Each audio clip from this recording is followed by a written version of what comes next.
Halo pemirsa, dalam forum diplomasi Antalya 2025 di Turki, Presiden Prabowo mengkritisi sikap negara-negara barat yang menerapkan standar ganda dalam menyikapi isu HAM, khususnya terkait krisis kemanusiaan di Gaza, Palestina. Saya Arjuno Syaputra, Anda menyaksikan Sindo Sore. Satu orang tewas dalam tabrakan antara bus rombongan pendukung Persebaya Surabaya alias Bonek dengan mobil minibus. Kecelakaan maut ini terjadi di kilometer 331 Tol Pekalongan, Jawa Tengah. Peristiwa kecelakaan maut terjadi saat bus yang membawa rombongan pendukung Persebaya Surabaya alias Bonek menuju arah Jakarta yang akan menonton laga Persija melawan Persebaya di GBK. Kecelakaan terjadi akibat mobil minibus yang melintas di Tol Pekalongan kilometer 331 melawan arah. Pengemudi yang melawan arah juga tidak menyalakan lampu. Diduga pengemudi sengaja melawan arah untuk menghindari razia karena membawa ribuan bungkus rokok ilegal. Benturan keras membuat mobil minibus terpental ke bahu tol hingga menabrak besi pembatas. Sedangkan bus yang ditabrak rusak pada bagian belakang dan kecelakaan ini pengemudi minibus yang berusia 29 tahun tewas akibat luka di beberapa bagian tubuh. Iki lho sopir rokok ilegal mata ini. Kisruh saat membayar pajak kendaraan bermotor terjadi di Samsat Soreang, Kabupaten Bandung, viral di media sosial. Diduga antrian warga yang telah menunggu lama didahului oleh oknum lain agar proses pembayaran bisa berlangsung lebih cepat.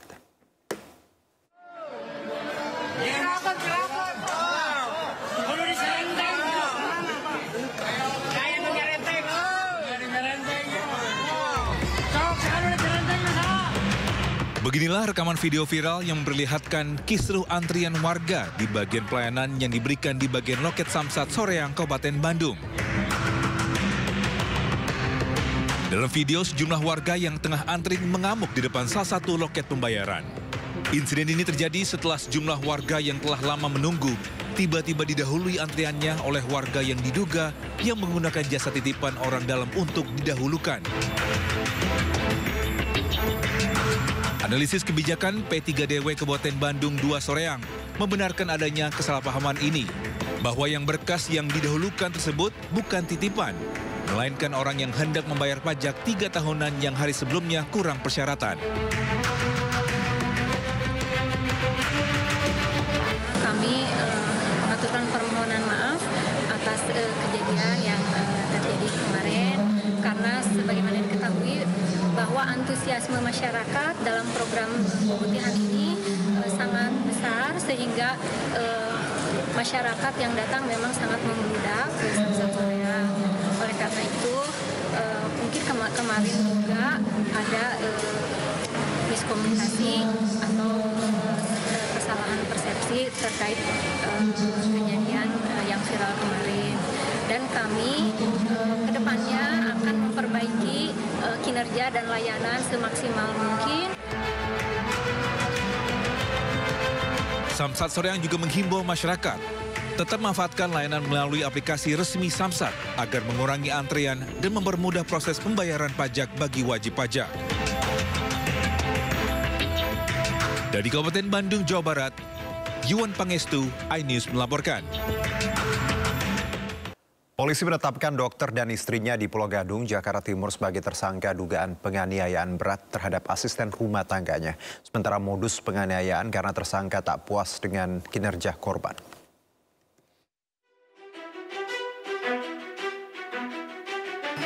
Penetapan kedua tersangka suami istri berinisial AMS dan SSDH setelah Satreskrim Polres Metro Jakarta Timur melakukan serangkaian penyidikan. Kedua tersangka diduga melakukan penganiayaan berat terhadap seorang asisten rumah tangga berinisial SR berusia 24 tahun di Pulau Gadung, Jakarta Timur. Pelaku dengan sadis menganiaya korban dengan cara memukul, menendang, dan membenturkan korban ke meja dan lantai. Selain itu, tersangka wanita yang menjadi pelaku utama juga memotong rambut korban secara assal. Sedangkan suaminya berperan membantu istrinya menganiaya korban. Kedua tersangka berdalih tega menganiaya korban hingga babak belur karena tak puas dengan kinerja korban yang telah bekerja selama 4 bulan terakhir. Mereka tidak puas dengan kinerja dari ART ini dan juga diduga bahwa ART ini telah melakukan kesalahan-kesalahan terhadap ketiga anaknya. Melihat hal itu, dia melakukan penganiayaan dan juga kadang dibantu oleh suaminya. Saat ini, korban masih menjalani perawatan intensif di RSUD Banyumas lantaran mengalami luka berat. Kedua pelaku dijerat pasal penghapusan kekerasan dalam rumah tangga dan atau penganiayaan dengan ancaman maksimal 10 tahun penjara. Polisi juga masih mendalami dugaan adanya korban penganiayaan lain. Dari Jakarta, Rio Manik, iNews melaporkan. Belasan siswi sekolah dasar di Depok, Jawa Barat diduga menjadi korban pelecehan seksual oleh salah seorang oknum pendidik. Diduga korban pelecehan mencapai 14 siswi.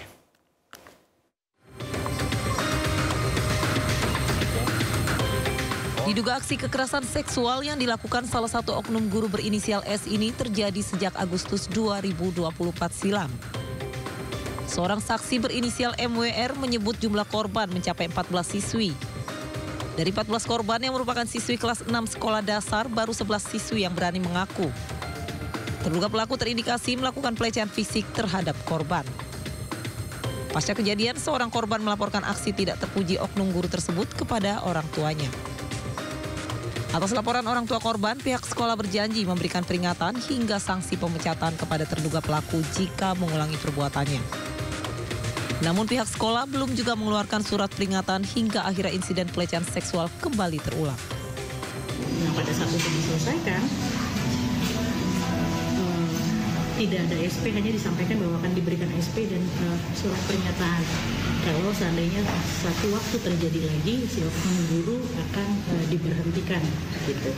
Tapi ternyata sampai kejadian, sampai sekarang surat itu tidak ada. Sementara pihak sekolah membantah tudingan pelecehan seksual tersebut. Berita yang belakangan yang 14 orang. Apa tadinya 14 anak yang 14 siswa. 14 anak yang diduga. Itu banget itu tidak benar. Dan cerita itu tidak ada, tapi berarti dari pihak sekolah itu membantah ada sekitar 14 anak. Kini saksi bersama sejumlah orang tua korban akan membawa kasus ini ke Polres Metro Depok. Dari Depok, Jawa Barat, Iyung Rizky, iNews melaporkan.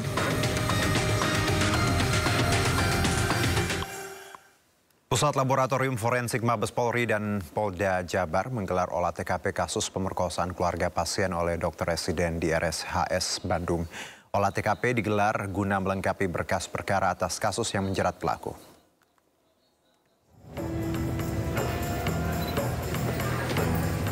Tim Dirkrimum dan tim Dokes Polda Jabar serta Karolap Dokes Mabes Polri, Brigjen Sumi Hasri Purwanti, mendatangi Gedung Pusat Pelayanan Ibu dan Anak Terpadu Rumah Sakit Hasan Sadikin Bandung pada Jumat petang. Kedatangan mereka untuk menggelar olah TKP terkait kasus pelecehan yang dilakukan dokter residen PPDS Fakultas Kedokteran Unpad, Priguna Anugrah Pratama. Rombongan langsung bergerak menuju gedung MCHC lantai 7, tempat pelaku melakukan tindakan pemerkosaan kepada korbannya dengan cara dibius. Sayangnya proses olah TKP berlangsung tertutup dan awak media tidak diperkenankan masuk untuk mengikuti olah TKP. Dari Bandung, Jawa Barat, Billy Maulana Vinkran, iNews melaporkan. Keluarga korban pemerkosaan yang dilakukan dokter residen RSHS Bandung kecewa terhadap layanan Rumah Sakit Hasan Sadikin Bandung. Pasalnya pasca kejadian pihak RSHS dinilai lepas tangan. Satu bentuk koreksi besar untuk rumah sakit saya tekankan di sini. Setelah kejadian adik saya dan pasca kejadian itu masih ada tindakan dari pihak keamanan yang masih belum mencerminkan pelayanan. Ya, terlepas ini oknum atau apa, saya minta ditindak lanjuti jangan sampai orang lain merasakan hal seperti ini. Orang lagi keadaan berkabung, ayah kita juga waktu itu sedang dirawat dan akhirnya sekarang sudah meninggal. Harus menghadapi sikap seperti itu dari pihak rumah sakit. Inilah ungkapan kekecewaan keluarga korban pemerkosaan dokter residen PPDS Fakultas Kedokteran UNPAD saat dihubungi melalui telepon selularnya. Di hadapan awak media, pihak keluarga menyesalkan tindakan serta pelayanan karyawan dan keamanan Rumah Sakit Hasan Sadikin Bandung. Hingga kasus hukum berjalan, RSHS Bandung belum memberikan keterangan. Padahal jelas-jelas tempat kejadian perkara berada di gedung MCHC lantai 7 RSHS. Bahkan pasca kejadian menimpa adiknya, pihak RSHS lepas tangan baik untuk pendampingan psikologis maupun lainnya. Belum ada pernyataan ya, pernyataan belasungkawa untuk ayah saya, pernyataan maaf terhadap adik saya sebagai korban secara resmi dari rumah sakit. Kita belum menerima itu, tapi saya harap terlepas dari permintaan maaf, ini satu bentuk koreksi ya, satu bentuk koreksi untuk rumah sakit supaya memperbaiki semua karyawan dan semua kinerja karyawan itu benar-benar dikontrol dengan baik gitu, supaya pasien-pasien yang lain tidak ngalamin hal-hal yang kayak begini karena ini. Sementara itu setelah dilakukan pengembangan oleh kepolisian, akhirnya terdapat 2 korban lainnya. Namun belum ada laporan resmi dari para korban. Pihak kepolisian mengetahui korban baru setelah adanya laporan dari pihak rumah sakit bahwa terdapat 2 lagi korban yaitu berstatus pasien. Dua-duanya kebetulan pasien. Ya, pasien itu di peristiwa yang berbeda dan juga korban berbeda, waktu yang berbeda. Itu beda waktu dan beda beda orangnya. Tapi pelaku sama itu. Untuk kronologinya masih akan dilakukan nanti pendalaman terhadap para korban. Nanti kalau sudah kita mendapatkan keterangan korban, nanti kita beritahukan ke rekan-rekan semua. Direktur SDM Pendidikan dan Penelitian Rumah Sakit Hasan Sadikin Bandung, Dr. Fitra Hergiana, menghindar saat awak media hendak meminta keterangan terkait kasus pemerkosaan yang dilakukan oleh dokter residen UNPAD. Saya sih mana Pak? Tanggapannya Pak? Inilah detik-detik Direktur SDM Pendidikan dan Penelitian Rumah Sakit Hasan Sadikin Bandung, Dr. Fitra Hergiana, menghindar dari kerumunan awak media usai tim Puslapfor Mabes Polri dan Dirkrimum Polda Jawa Barat menggelar olah TKP di Gedung Pusat Pelayanan Ibu dan Anak RSHS Bandung. Fitra yang hendak dihampiri wartawan yang hendak meminta keterangan terkait keluarga korban pemerkosaan serta buruknya pelayanan di RSHS langsung berlari ke arah mobil dinas tanpa memberikan keterangan apapun. Padahal dalam video yang diunggah di Instagram pribadi milik Dr. Fitra, ia menyampaikan jika penanganan kasus ini dilakukan sangat terbuka dan transparan. RSHS sih mana Pak? Tanggapannya Pak? Imbas kasus asusila yang dilakukan calon dokter spesialis anestesi, Kementerian Kesehatan menginstruksikan untuk menghentikan sementara kegiatan PPDS Universitas Padjadjaran di lingkungan RSUP Hasan Sadikin selama 1 bulan. Dan sanksi serupa juga sudah pernah dikenakan terhadap PPDS anestesi di Rumah Sakit Karyadi, imbas kasus perundungan yang diduga menyebabkan kematian salah seorang mahasiswa.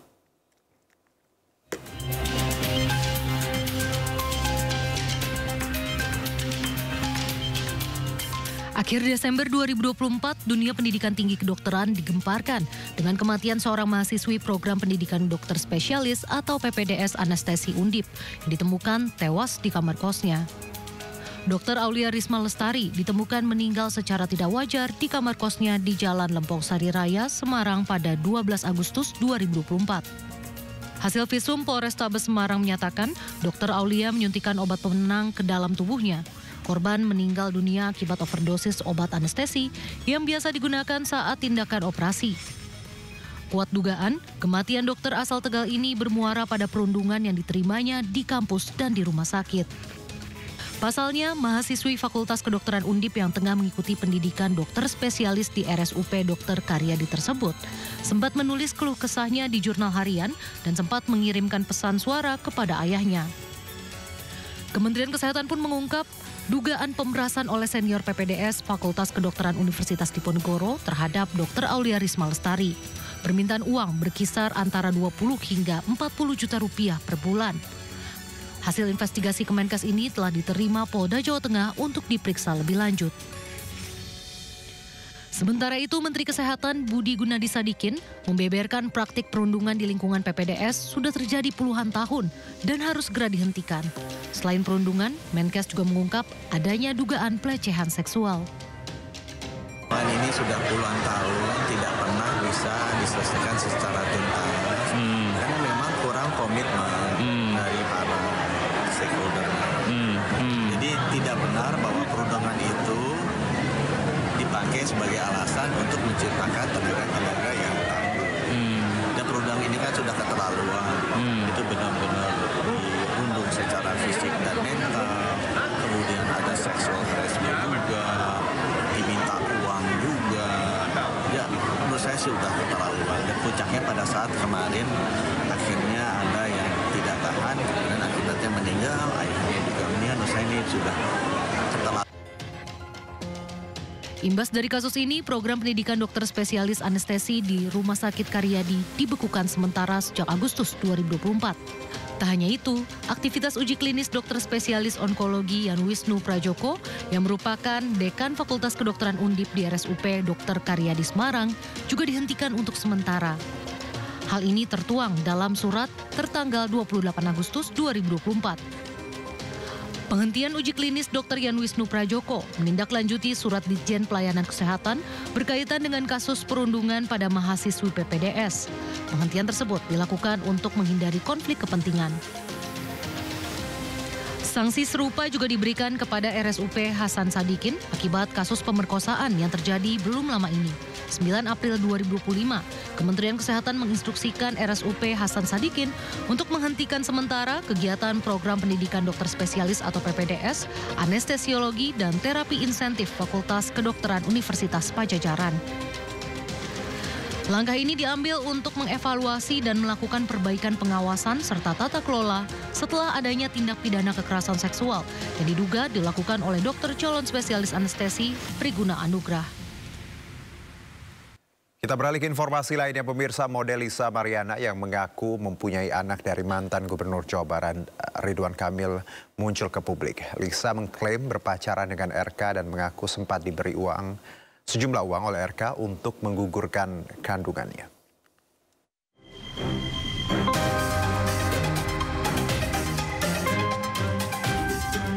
Model majalah dewasa Lisa Mariana yang menggegerkan publik karena mengaku memiliki anak dari mantan Gubernur Jawa Barat Ridwan Kamil akhirnya muncul ke publik. Lisa membeberkan kronologi perkenalannya dengan Ridwan Kamil. Ia mengaku berkenalan dengan RK melalui pesan di Instagram dan berlanjut pada pertemuan di Palembang, Sumatera Selatan, Juni 2021. Lisa mengeklaim memiliki hubungan spesial dengan RK hingga membuatnya hamil.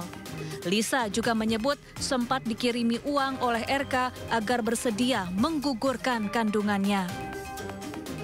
Kronologis kenal sama Pak RK itu saya dikenalkan oleh AA. Ya,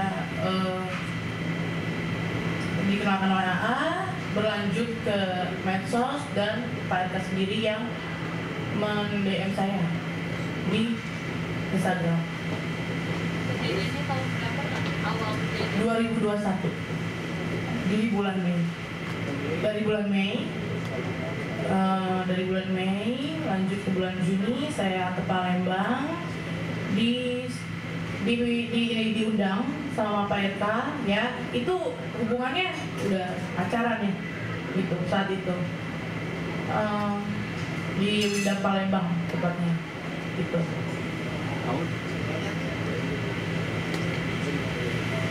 Komunikasi selanjutnya itu berlanjut di Telegram ya kan selayaknya orang pacaran itu. Lalu juga saya dari Palembang itu ternyata positif hamil setelah kurang lebih 2 atau 3 minggu kemudian gitu. Iya, saya menelpon Pak RK, saya bilang saya lagi hamil dan beliau menyuruh saya menggugurkan kandungan saya dengan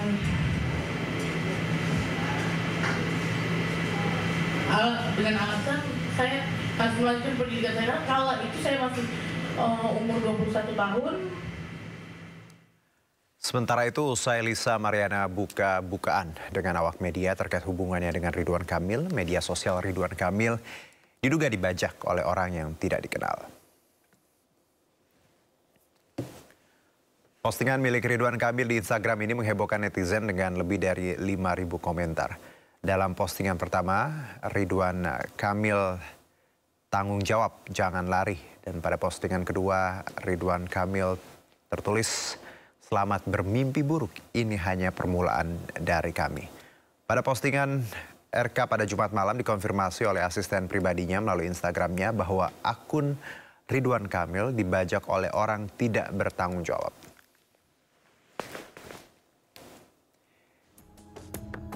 Ya, dan saat ini akun Instagram Ridwan Kamil sudah kembali pulih setelah diduga diretas.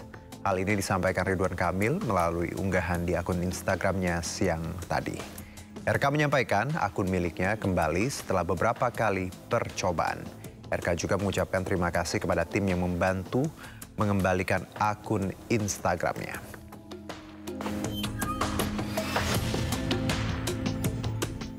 Sementara itu pemirsa, Komisi Pemberantasan Korupsi akan segera mengungkap peran mantan Gubernur Jawa Barat Ridwan Kamil dalam kasus dugaan korupsi pengadaan iklan Bank Pembangunan Daerah Jawa Barat dan Banten. KPK juga telah menyita sejumlah dokumen dan sepeda motor mewah milik RK sebagai barang bukti.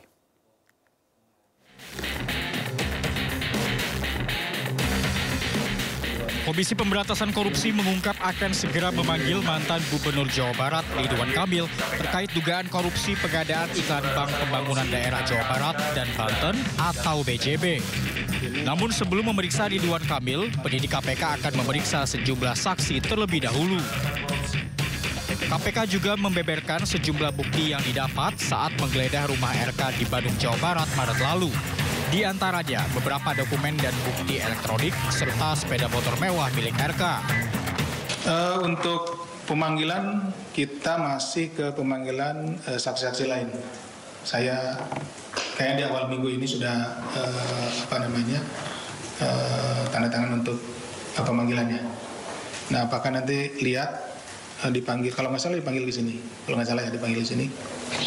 Nanti ditungguin saja ya yang hadir. Nah, karena kita juga perlu informasi yang lengkap dulu terhadap peran-peran dari Pak mantan gubernur ini, gitu. Karena ini ada perannya bukan di depan nih, di perannya ada di belakang, sehingga kita perlu informasi yang banyak dulu dari para saksi, ya, sehingga nanti setelah kita memperoleh informasi yang cukup, tentu kita akan untuk BB apa yang disita ada barang bukti elektronik, kemudian juga barang bukti yang lainnya ada kendaraan dan yang lainnya. Salah satunya itu. Kalau nggak salah itu, saya nggak hafal lah, pokoknya motor lah, saya nggak hafal merek itu. Dalam kasus ini, KPK telah menetapkan 5 tersangka, di antaranya mantan petinggi BJB dan beberapa pihak swasta. Hingga kini, kelimanya belum ditahan. Namun, Ditjen Imigrasi telah mencegah para tersangka agar tidak bepergian ke luar negeri. Adapun kasus ini diduga menimbulkan kerugian negara hingga 222 miliar rupiah. Sementara itu, RK menyebut siap mendukung proses hukum yang dijalankan KPK. Dari Jakarta, Helmi Sajangbati, iNews melaporkan. Dokter RSUD DKI mengungkap hasil visum 2 jenazah pendulang emas korban penyerangan KKB di Yahukimo, Papua Tengah. Informasi lengkapnya usai jeda berikut.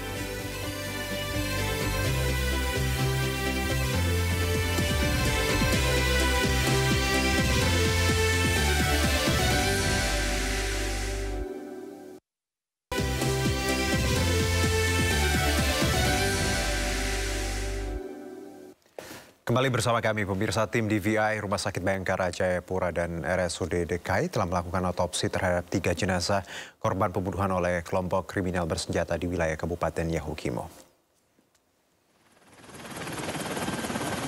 Direktur RSUD DKI, Dr. Glenn M. Nurtanio, mengatakan dari hasil identifikasi, 2 korban berhasil dikenali atas nama Wawan dari TKP Camp 22 dan Stanley dari TKP Muara Hum. Sementara 1 jenazah lainnya dari lokasi yang sama masih dalam proses pencocokan data antar motren. Dan keterbatasan fasilitas terutama lemari pendingin menjadi tantangan dalam penanganan jenazah. Bila tidak ada keluarga yang menjemput jenazah dalam waktu dekat, pemakaman akan dilakukan di Yahukimo karena kondisi jenazah yang semakin membusuk dan mengeluarkan cairan. Selain mengevakuasi jenazah, tim gabungan juga berhasil menyelamatkan pasangan suami istri, yaitu Kepala Dusun Muarakum, Daniel Nambial, dan istrinya Magdalena Olivia Masela.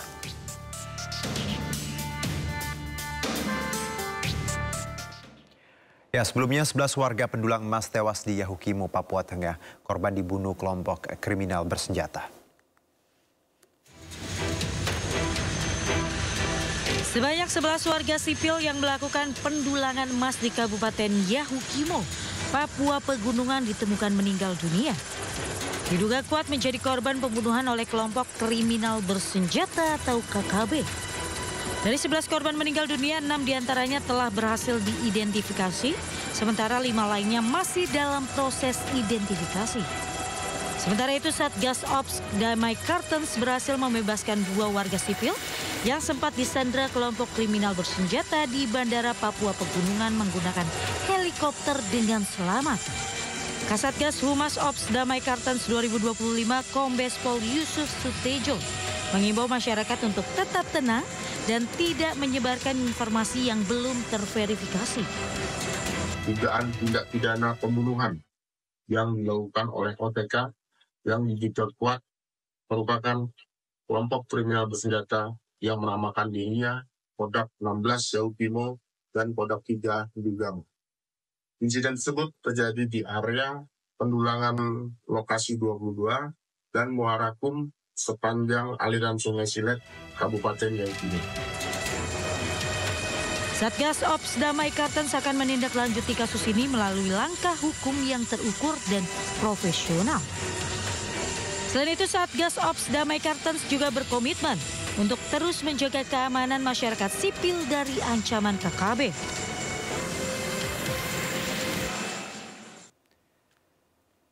Kepala Pusat Penerangan TNI, Brigjen TNI Kristome Sianturi mengatakan tindakan kelompok kriminal bersenjata Papua yang membunuh sejumlah warga sipil penambang emas di Yahukimo, Papua Pegunungan 8 April lalu adalah pelanggaran berat hak asasi manusia dan kejahatan kemanusiaan. Dicuplik dari situs resmi tni.mil.id, Kapus Pen TNI mengatakan warga sipil yang diserang KKB Papua Merdeka merupakan penambang emas. Mereka tidak bersenjata dan tidak bisa melakukan perlawanan. Kapus Pen TNI sekaligus membantah berita tidak benar yang sengaja dihembuskan KKB Papua bahwa yang diserangnya adalah anggota TNI yang menyamar. Ya, pemirsa, bicara soal hak asasi manusia atau HAM, Presiden Prabowo mengkritik sikap negara-negara barat yang menerapkan standar ganda dalam menyikapi isu HAM. Menurut Presiden, negara-negara barat akan diam soal isu HAM jika tidak menyinggung kepentingannya.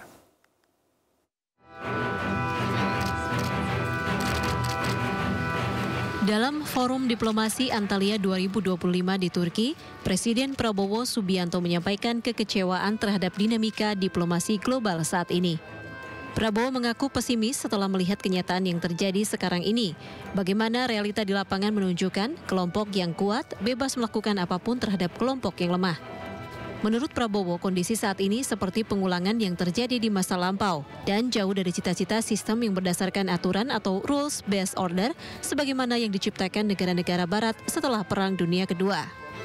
Sementara di Indonesia dan negara-negara berkembang di kawasan selatan sangat menaruh harapan kepada sistem demokrasi. Very frank, I tend to be now a bit pessimistic about the success of diplomacy. But I realize that we cannot give up on diplomacy. Why do I say I'm pessimistic? Because what we see now in the reality, the real world, what we are witnessing now is actually the carrying out of the age-old adagium, the age-old, let us say, philosophy of Thucydides, the ancient Greek historian, who said that the strong will do what they can, and the weak will suffer what they must suffer. So this adagium is being played out in front of our eyes. What is happening is might becomes right. Who has the strength? Who has the capacity? Tend to do what they can do. And this is very, very distressing, very sad for the rules-based system that has been created after the Second World War by the Western powers themselves. Selain itu, dalam forum diplomasi Antalya 2025 di Turki, Presiden Prabowo juga mengkritisi sikap negara-negara Barat yang menerapkan standar ganda dalam menyikapi isu HAM, khususnya terkait krisis kemanusiaan di Gaza, Palestina. Many of the Western powers, Western countries, come to Indonesia 30 years ago and come to us always teaching. You must do this, you must do that. Human rights, you're not very good in human rights. You're not too democratic. Always come and teach us. And we follow them. We follow them. And then, now we see that you come to us, you teach us human rights, but when you see flagrant violation of human rights in front, every day, every night on television, many of those who come to teach us, they keep quiet. Ya, dalam forum diplomasi Antalya 2025 di Turki, Presiden Prabowo mengkritisi sikap negara-negara Barat yang menerapkan standar ganda dalam menyikapi isu HAM, khususnya terkait krisis kemanusiaan di Gaza, Palestina. Dan untuk membahas ini sudah bersama kami pengamat Timur Tengah, Smit Al-Hadar. Assalamualaikum, selamat sore Pak Smit Al-Hadar. Waalaikumsalam, selamat sore Pak. Ya, dengan Juno di studio. Sebelumnya kami juga sudah mengundang pihak Komisi 1 DPR dan Kemenlu, namun belum ada yang bisa hadir bersama kita. Saya langsung ke Pak Smit. Tanggapan Anda mengenai pernyataan Pak Prabowo tadi, frontal, langsung straight to the point, mengkritisi negara-negara Barat terkait Palestina dan Gaza. Bagaimana Pak Smit? Benar. Apa yang dikatakan Pak Prabowo itu benar. Nah, bahkan juga negara-negara Barat itu hipokrit dalam soal Gaza ini. Misalnya ketika Rusia menyerang Ukraina, semua menyatakan bahwa Rusia telah melanggar hak asasi manusia dan kejahatan perang dan sebagainya. Sementara ketika Israel melakukan genosida etnik cleansing, kejahatan perang di Gaza, mereka diam. Bahkan bukan cuma diam, mereka memasok senjata. Presiden Amerika Serikat Donald Trump itu mencabut larangan pengiriman bom berkekuatan 2.000 pound atau sekitar 900 kilogram yang dilarang oleh Presiden Joe Biden, itu dicabut. Sehingga Israel sekarang ini menggunakannya dan menghancurkan rakyat sipil di sana. Dan mereka diam. Bahkan Amerika Serikat ikut mendukung. Mendukungnya, dia mendukung ethnic cleansing di Gaza itu.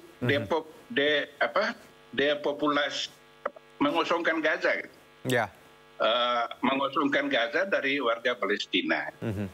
Dan ini terjadi bukan setiap hari, setiap jam. Dan sudah ada sekitar hampir 60.000 warga sipil, mayoritasnya anak-anak dan wanita itu jadi korban, dan ada 115.000 orang lain itu cedera. Jadi apa yang dikatakan Prabowo itu benar. Bahwa tatanan internasional yang dibentuk pasca Perang Dunia Kedua, di mana berbasis kepada ideologi liberalisme, di mana negara-negara dunia ketiga diminta untuk menaati aturan yang dibuat oleh para pemenang perang, yaitu penghormatan kepada HAM, demokrasi, berbasis hukum. Tapi yang kita saksikan lebih dari 1,5 tahun terakhir ini di Gaza, itu semua kesepakatan mengenai HAM, mengenai demokrasi, semuanya dilanggar. Oke, Pak Smith, kalau kita melihat posisi Indonesia dalam menyuarakan krisis kemanusiaan, kita tahu, kita jelas menentang ya apapun yang terjadi di Gaza tentunya. Tapi selama ini sikap kita yang memang konsisten, ya. Plus juga tadi bagaimana poin yang disampaikan Pak Prabowo yang begitu cukup clear seperti itu ya, straight to the point. Menurut Anda bagaimana posisi kita? Apakah kita bisa menjadi game changer dari dunia yang quiet ini, yang sunyi, yang senyap melihat Gaza saat ini? Iya, sulit. Negara-negara sulitnya karena negara-negara Islam itu punya kepentingan yang berbeda. Negara-negara Arab di Timur Tengah itu ada 3 poros. 3 poros ini yang punya agenda masing-masing terkait Palestina. Misalnya poros perlawanan. Poros perlawanan itu dipimpin oleh Iran. Dan dia menciptakan proksi-proksi di Timur Tengah. Yaitu di Irak, di Suriah, Lebanon, Yaman, dan di Palestina. Lalu ada poros perubahan, yaitu yang dipimpin oleh Turki dan Qatar. Mereka mendukung kelompok Ikhwanul Muslimin. Dalam hal ini mereka mendukung Hamas. Lalu kelompok pro status quo. Pro status quo ini mereka tidak yaitu Mesir, Yordania, Arab Saudi, Uni Emirat Arab, Bahrain, itu tidak menginginkan Hamas berkuasa di jalur Gaza pasca perang. Jadi ada agenda yang beraneka ragam di dunia Islam, khususnya di Timur Tengah, mengenai bagaimana perang ini diselesaikan secepatnya karena penderitaan rakyat Palestina itu luar biasa. Nah, Indonesia, saya pikir jangan menerima relokasi warga Palestina. Indonesia justru harus memainkan peran, yaitu bagaimana membangun visi bersama di antara dunia Islam untuk menekan Amerika Serikat khususnya, karena sebenarnya dunia Islam dengan terdiri dari 57 negara dan memiliki sumber daya alam yang sangat besar, secara geografis menguasai selat-selat yang sangat penting di dunia, yaitu selat Terusan Suez, kemudian selat Hormuz di Teluk Persia, selat Malaka di Asia Tenggara. Itu selat-selat ini itu berperan penting, dan kita juga mempunyai sumber daya alam yang sangat besar, yaitu minyak, gas, lalu kemudian tanah jarang. Kita punya semua itu. Baik. Tapi kita nggak mampu menggunakan kemampuan ekonomi kita itu untuk berperan untuk mengubah apa yang terjadi di Timur Tengah sekarang. Sebenarnya kita punya daya tawar tinggi ya Pak ya, tadi negara-negara Islam termasuk Indonesia dengan potensi yang tadi Anda sebutkan, sumber daya alam, wilayah, terusan tadi yang dimiliki beberapa negara. Nah Pak, sebelum kita lanjutkan Pak Smith, ini kita coba telaah lagi ya statement dari Pak Prabowo dalam Antalya Diplomacy Forum ini, kita simak bersama. Correct myself, you know. Actually, I ran for president 4 times. I lost 3 times. So what I'm saying is, I believe in democracy. I was a soldier. I was a general. At one time, I commanded the strongest military force in Indonesia. And then I was told to step down in more direct language. I was fired. But I swore an oath to uphold the Constitution. And the Constitution says very clearly that the President has the supreme power over the armed forces. So when my President asked me to step down, I did not hesitate. I said, yes, sir. So what I'm saying is, we believed in democracy, we believed in human rights, we believed in the rules-based order, but now, all of a sudden, we see before our eyes, let us say, what President Erdogan mentioned, innocent children, innocent women, unarmed. Baik, Pak Smith, menarik ini ya. I was told to step down. Loosely translate, I got fired, you know. Ini juga kalimat yang ya kalau kita telah sebagai orang Indonesia agak sensitif. Beliau memahami profiling beliau plus juga publik internasional. Anda melihat apa yang sebenarnya ingin disampaikan Pak Prabowo di sini dengan menyebutkan background beliau sebagai militer, pernah dipecat seperti itu? Ya, saya pikir mungkin pihak luar belum terlalu tahu persis bagaimana perjalanan karir Prabowo gitu. Dan dia tidak ingin orang-orang di luar sana masih menerka-nerka. Nah, Prabowo ini terus terang aja kalau dalam soal kejujuran dia jujur, sangat jujur dan terbuka. Baik.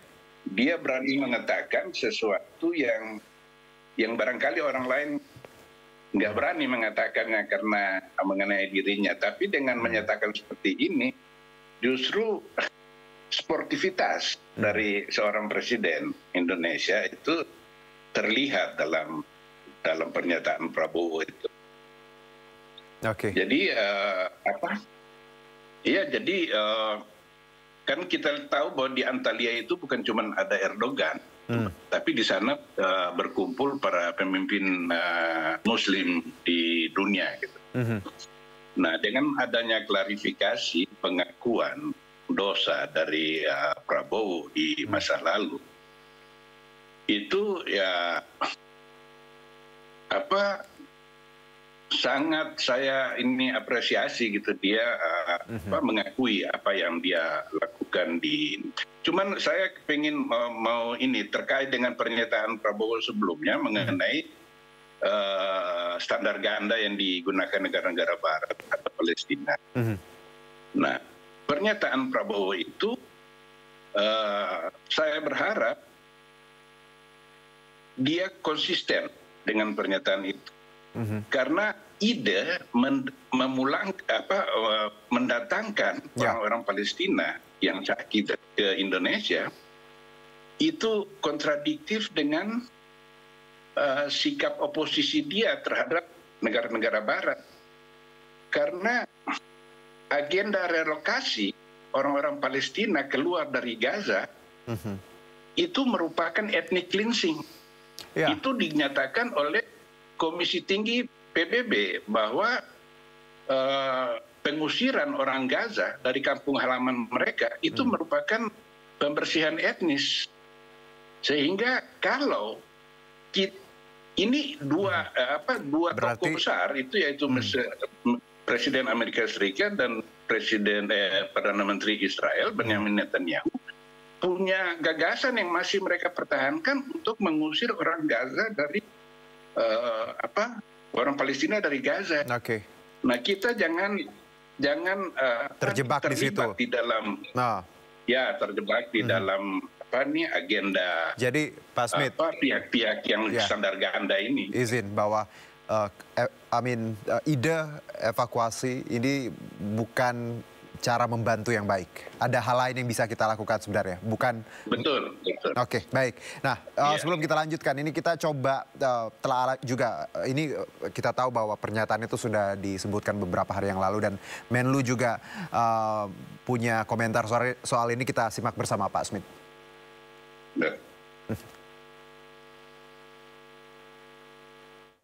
Siap jika diinginkan, jika dibutuhkan untuk memberikan bantuan, kita siap jika dibutuhkan untuk menjadi untuk menampung korban-korban luka, anak yatim, kemudian anak-anak pelajar-pelajar untuk dirawat di Indonesia, dan pada saatnya mereka juga harus kembali ke Gaza seperti itu. Jadi tidak ada yang, jangan kemudian diartikan bahwa kita ingin mereka direlokasi, tidak. Kita ingin ini menyampaikan rasa kepedulian dan kemanusiaan. Sekali lagi tidak dalam frame untuk merelokasi warga Gaza secara permanen, tetapi merupakan bentuk dari kepedulian kita untuk saudara kita yang anak-anak, yatim piatu. Langsung Pak Smith, kita coba melihat niat Presiden Prabowo yang ingin membantu ini. Kita tahu tadi ada humanity di sini, kemanusiaan, dan bukan relokasi, hanya evakuasi sementara disebutkan 1.000 orang misalnya seperti itu. Nanti juga akan dikembalikan. Iya, kalau kondisi membaik akan dikembalikan. Ini niat yang kita lihat di sini. Tapi di satu sisi saya juga sebelum dengan Pak Smith, MUI juga saya ajak berbincang, mereka keras menolak bahwa kita tidak ingin sejarah terulang seperti Yerusalem, seperti itu. Anda melihat bagaimana harusnya kita Indonesia plus juga Presiden membantu Palestina bukan dengan cara mengevakuasi? Anda sebutkan tadi, Pak. Iya, cara yang lebih praktis, murah, dan itu begini. Rumah sakit terdekat dari Gaza itu jaraknya 50 km. Berada di kota El Arish di Sinai, Mesir. Itu 50 km dari perbatasan Gaza bagian barat. Di sana juga ada rumah sakit besar yang menampung orang-orang Palestina yang terluka. Itu dari hasil kesepakatan antara Mesir dan Israel. Kedua negara ini memang sudah menormalisasi hubungan keduanya sehingga saling percaya. Nah, kalau Indonesia mau bantu, Indonesia ke Mesir aja lebih praktis. Dia bangun rumah sakit lapangan darurat gitu. Lalu orang-orang yang terluka ini nggak perlu naik pesawat dan jarak yang sangat jauh dengan biaya yang sangat mahal. Mereka nyebrang saja beberapa kilometer, di sana ada dokter Indonesia, misalnya ada obat-obatan di situ. Sebab begini, Prabowo memang mengatakan bahwa relokasi warga Palestina itu bersifat sementara. Tapi ini pernyataan yang sulit diterima gitu, karena dalam sejarah pengusiran orang-orang Palestina dari kampung halaman mereka di tepi barat Gaza maupun di Israel sendiri, itu belum ada satu orang pun yang bisa kembali ke kampung halaman mereka. Oke, ya ini yang saya juga bicarakan beberapa hari yang lalu dengan MUI, Pak, bahwa kekhawatiran, ketakutan ini yang ya banyak kita takutkan kalau plan ini terjadi. Jadi beralasan lah, Pak, ya, kalau kita melihat bahwa mengevakuasi 1.000 di awal itu bukan plan terbaik. Betul. Oke, lalu menurut Anda apa yang kita, selain tadi membantu rumah sakit yang 50 km dari Gaza, ada hal lain yang menurut Anda yang sebenarnya Pak Presiden bisa lakukan dengan konkret? Kalau kita lihat beliau leadership-nya ya, public speaking-nya apalagi terkait isu-isu internasional sangat baik, membuat mata dunia punya trust terhadap Indonesia. Menurut Anda hal ini bisa kita gali atau seperti apa harusnya Pak Prabowo? Begini ya, kita bicara apa adanya. Oke. Itu Israel sekarang ini lagi terisolasi dari dunia internasional akibat dari kekejaman yang dilakukan terhadap warga Gaza. Nah, dalam posisi seperti ini, dia ingin ada satu negara Islam yang dalam tanda kutip menjustifikasi keinginannya untuk merelokasi orang Palestina. Nah, kalaupun misalnya Prabowo maju dengan idenya, itu orang-orang Palestina yang mau dievakuasi itu kita harus ngontak, kita harus kerjasama dengan Israel. Tidak mungkin karena seluruh Gaza ini dikepung oleh tentara Israel. Orang di Gaza itu nggak bisa keluar. Ada yang keluar untuk merawat itu karena Mesir dan Israel itu ada hubungan normalisasi kedua pihak ini. Kalau Indonesia, bagaimana? Israel akan bilang, oke, saya mau keluarin 1.000 orang. Tapi kerjasama ini dinyatakan karena orang Palestina yang akan ke Indonesia itu pasti melalui Bandara Internasional Ben Gurion di Tel Aviv. Nah, itu dampak politiknya di tingkat global itu sangat besar karena orang Indonesia kok dilihat di dalam situasi seperti ini mau bekerja sama gitu dengan Israel untuk membawa orang-orang Palestina ke Indonesia gitu. Baik. Dan di dalam negeri belum tentu orang Indonesia bisa menerima. Sehingga yang diciptakan Prabowo bisa justru memunculkan masalah baru. Nah, ini yang baik, dilematis bagi saya. Jadi Indonesia, saya setuju Pak Prabowo ke Timur Tengah untuk membicarakan mengenai Gaza ini, bagaimana bersama-sama kita tangani penderitaan orang Palestina. Baik Pak Smith. Jadi jangan sampai kita terjebak dengan quote-unquote approval ini ya Pak Smith, karena ini akan sangat mengubah politik dunia melihat Gaza dan juga melihat Israel, dan lagi-lagi Israel is being Israel. Mereka akan selalu seperti itu kan, Pak Smith.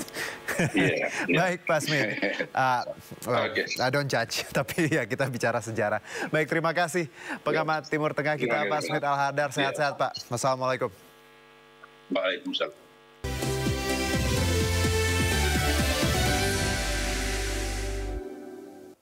Kembali bersama kami, pemirsa. Perang tarif antara dua negara ekonomi dunia, Amerika Serikat dan Tiongkok, memunculkan kekhawatiran akan berujung pada resesi dunia. Namun belakangan Presiden Amerika Serikat Donald Trump mulai melunak. Trump menyatakan membuka pintu bagi kesepakatan baru dengan Tiongkok, asalkan saling menguntungkan bagi kedua pihak. Kebijakan tarif impor resiprokal Amerika Serikat tak berjalan mulus ketika Tiongkok memberikan perlawanan. Beijing bereaksi keras ketika Amerika Serikat mengenakan tarif impor 104% bagi barang-barang asal Tiongkok. Kebijakan itu dibalas Tiongkok dengan mengenakan tarif sebesar 84% kepada Amerika Serikat. 坚决维护自身正当合法权益。如果美方置两国和国际社会的利益于不顾，执意打关税战、贸易战，中方必将 Menghadapi perlawanan Tiongkok, Trump semakin meradang. Trump bahkan mengancam menaikkan lagi tarif impor untuk Tiongkok hingga 125%. Namun belakangan, Presiden Trump melunak. Dalam konferensi pers yang digelar Jumat dini hari, Trump menyatakan membuka kesempatan bagi pembicaraan lanjutan dengan Tiongkok untuk mencapai kesepakatan baru. Well, we'll see what happens with China. We would love to be able to work a deal. They've really taken advantage of our country for a long period of time. They've ripped us off beyond anybody, nobody. How people stood for it, sitting in my position is not even believable. We're talking about many presidents, not just a couple. But they did, and all we're doing is putting it back in shape. We're resetting the table. And I'm sure that we'll be able to get along very well. I have great respect for President Xi. He's been, in a true sense, he's been a friend of mine for a long period of time. And I think that we'll end up working out something that's very good for both countries. Trump telah menunda kenaikan tarif impor resiprokal ini selama 90 hari bagi 75 negara dengan pengecualian Tiongkok, Meksiko, dan Kanada. Sejumlah negara termasuk Indonesia telah melakukan berbagai negosiasi untuk membatalkan atau menunda kebijakan tarif impor Amerika Serikat ini. Presiden Prabowo Subianto tegaskan Indonesia memilih pendekatan negosiasi untuk hadapi kebijakan tarif impor baru Amerika Serikat. Strategi PAPO atau kebijakan adil pun siap diterapkan untuk sejumlah barang yang akan diimpor dari Amerika.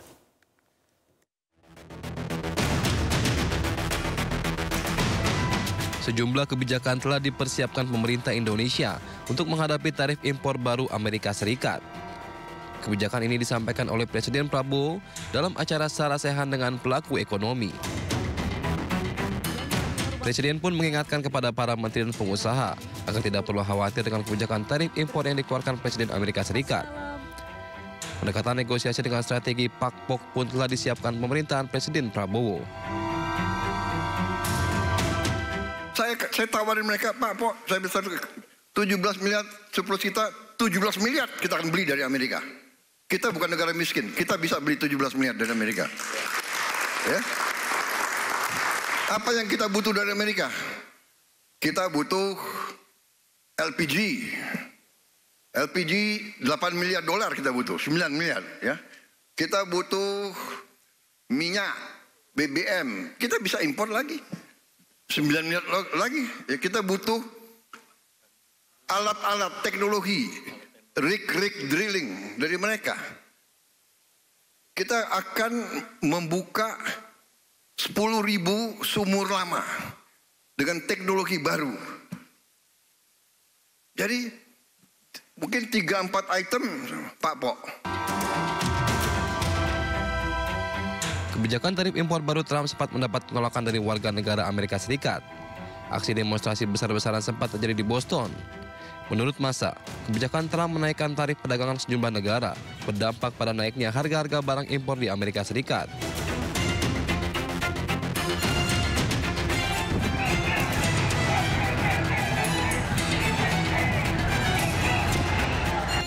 Aksi demo menentang kebijakan Trump juga terjadi di Atlanta, Amerika Serikat. Massa menentang kebijakan Trump terkait pemangkasan staf pemerintah hingga kenaikan tarif perdagangan. Tim Liputan iNews melaporkan. Pemirsa, di tengah melonjaknya harga logam mulia, ratusan warga menyerbu butik emas. Mereka rela antri membeli logam mulia yang kini harganya sedang naik.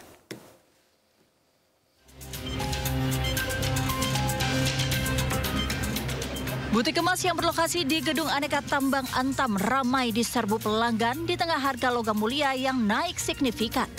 Antrean pelanggan mengular hingga ke lobi utama gedung.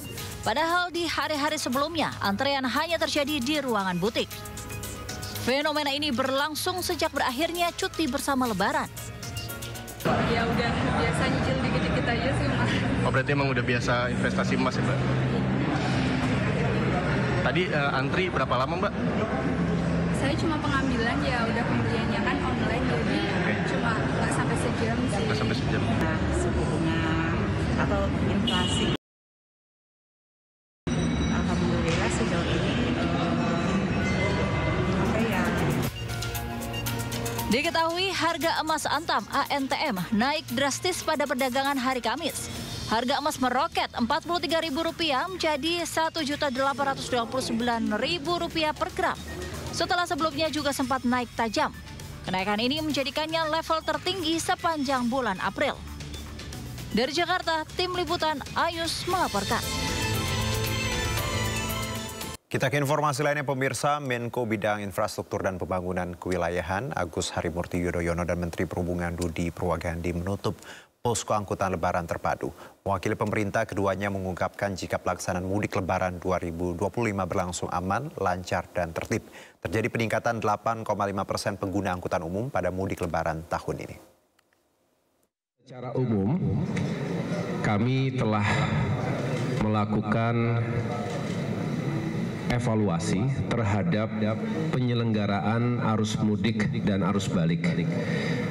Alhamdulillah, perlu kami laporkan bahwa secara umum penyelenggaraan arus mudik dan arus balik ini bisa berjalan dengan aman, lancar, tertib, dan juga bisa dikatakan ada sejumlah pencapaian baik di tahun ini. Untuk tahun 2025, jumlah pergerakan yang terjadi adalah sebesar 358.211.415 pergerakan. Jumlah orang yang melakukan perjalanan adalah sekitar 154.623.632 orang. Ini lebih tinggi dari hasil survei sebesar 5,6%, yaitu 146,67 juta orang. Ada sedikit penurunan sebesar 4,69% apabila dibandingkan dengan tahun 2024 sebesar 162,2 juta orang. Dan yang paling membahagiakan kami adalah pada tahun ini terjadi peningkatan sebesar 8,5% untuk penggunaan sarana. Ya, kita ke informasi berikutnya pemirsa. Sehari setelah prosesi pemakaman, warga masih mengunjungi makam artis senior mendiang Titiek Puspa. Para penggemar hadir untuk berziarah dan memanjatkan doa bagi mendiang Titiek Puspa yang dikenal akan sosoknya yang menginspirasi banyak orang. Satu hari setelah prosesi pemakaman artis senior Indonesia Titiek Puspa, masih terdapat warga yang mengunjungi makamnya untuk berziarah di TPU Tanah Kusir, Jakarta Selatan. Titiek Puspa atau yang akrab disapa Eyang Titi ini dikenal memiliki pribadi yang menginspirasi sehingga banyak penggemar yang merasa kehilangan dengan kepergian pelantun lagu Kupu-Kupu Malam ini. Warga dan penggemar terlihat memanjatkan doa bagi mendiang Titiek Puspa sekaligus mengambil foto di makam sang legenda. Duanya pura-pura.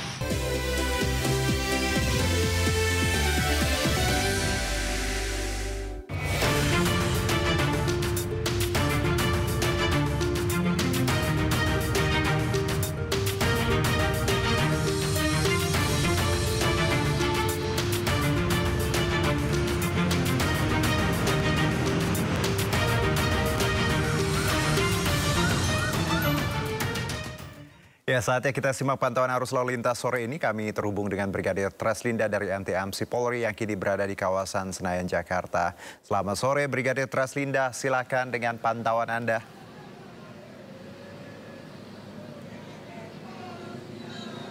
Ya baik, terima kasih Juno dan pemirsa. Saat ini saya berada di kawasan Gelora Bung Karno, tepatnya pintu 1. Dan memang pada saat ini ada beberapa event yang dilaksanakan di kawasan Gelora Bung Karno, baik itu pertandingan BRI Liga 1 antara Persija Jakarta versus Persebaya Surabaya, kemudian ada pula event konser musik, serta ada juga event-event lainnya yang membuat memang pada sore hari ini aktivitas masyarakat di kawasan Gelora Bung Karno ini memang sedikit padat. Untuk itu kami harapkan Anda dapat mengikuti arahan dan petunjuk petugas kami yang berada di lapangan. Yang Anda saksikan adalah aktivitas masyarakat pada pintu 10 yang akan masuk untuk mengikuti pertandingan bola maupun yang akan menyaksikan konser musik yang diselenggarakan di kawasan Gelora Bung Karno ini. Kemudian ada juga untuk menyaksikan pertandingan tenis, serta ada juga masyarakat yang memang hadir untuk ada acara e-sport Mobile Legends juga di Gelora Bung Karno ini, sehingga memang volume kendaraan pada sore hari ini mengalami perlambatan kecepatan dari arah Semanggi yang akan mengarah ke jalan, maksud kami melintasi Gerbang Pemuda ke arah Senayan pada saat ini memang mengalami perlambatan kecepatan kendaraan, di mana laju kecepatan kendaraan ini dapat dipacu dengan kecepatan rata-rata berkisar 20 sampai dengan 30 km per jam. Namun sampai saat ini belum ada rekayasa lalu lintas yang dilakukan anggota kami di lapangan. Hal ini mengingat pada saat ini memang